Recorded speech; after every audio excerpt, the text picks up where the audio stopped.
Assalamualaikum warahmatullahi wabarakatuh. Selamat pagi semua. Semoga kita semua selalu dalam keberkahan dan lindungan dari Allah Subhanahu wa Ta'ala. Anak-anakku semua, pada pagi ini kita akan membahas tentang kegiatan usaha manufaktur. Kegiatan usaha manufaktur adalah kegiatan di mana terdapat pengolahan bahan baku menjadi barang setengah jadi ataupun barang jadi. Anak-anakku semua, yang pertama kita akan melakukan pengelompokan kegiatan usaha manufaktur. Jika dalam perusahaan perdagangan barang utamanya adalah barang dagangan, maka dalam kegiatan usaha manufaktur barang utamanya dibagi menjadi 3 kelompok. A. Persediaan bahan baku.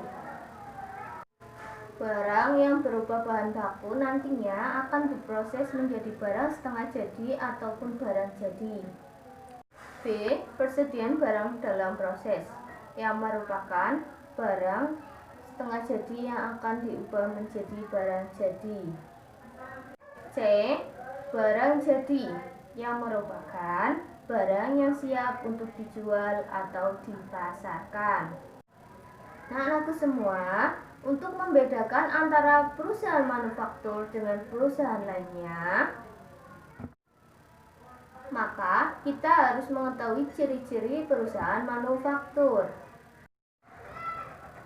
Ciri-ciri perusahaan manufaktur adalah aktivitas operasional usahanya adalah merupakan pengolahan bahan baku menjadi barang setengah jadi ataupun barang jadi.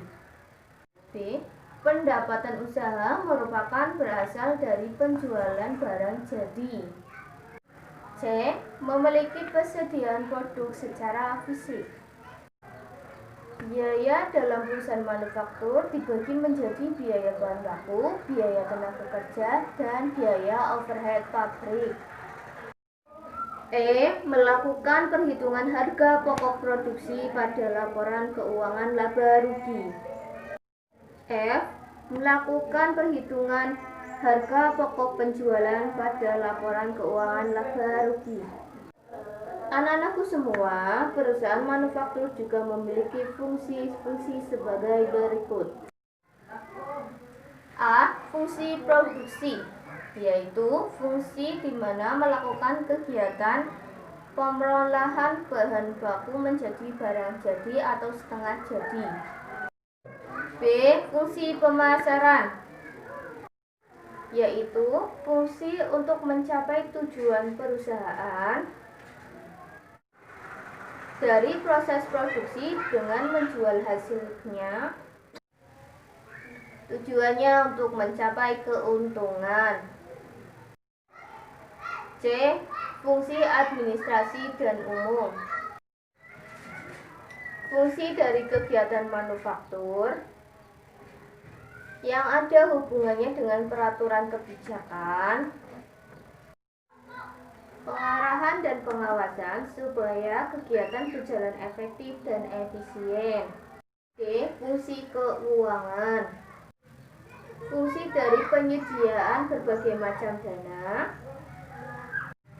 yang dilakukan perusahaan untuk melakukan proses produksi maupun untuk melakukan suatu pengembangan perusahaan. Anak-anakku semua, selanjutnya kita akan membahas yang kedua, akuntansi dan biaya manufaktur.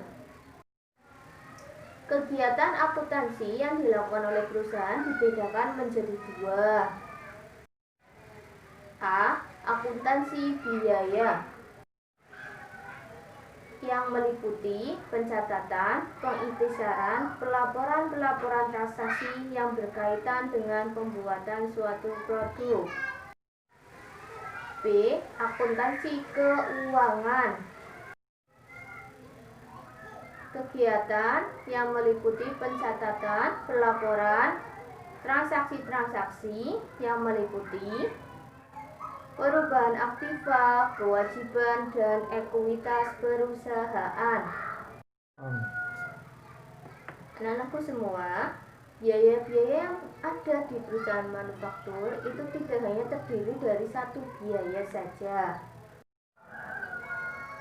melainkan terdiri dari berbagai jenis biaya. Biaya-biaya di dalam perusahaan manufaktur digolongkan sebagai berikut. A. Berdasarkan fungsi pokok perusahaan. 1.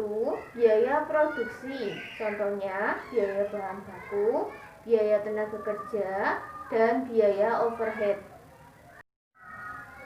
2. Biaya pemasaran. 3. Biaya administrasi dan umum. B. Berdasarkan dengan hubungan dengan sesuatu yang dibiayai. 1. Biaya produksi langsung. 2. Biaya produksi tidak langsung. C. Berdasarkan hubungan volume kegiatan. 1. Biaya tetap. 2. Biaya tidak tetap atau dalam hal ini lebih dikenal dengan biaya variabel. 3. Biaya semi variabel. D. Berdasarkan jangka waktunya, biaya tersebut dibagi menjadi 1. Pengeluaran modal. 2. Pengeluaran pendapatan.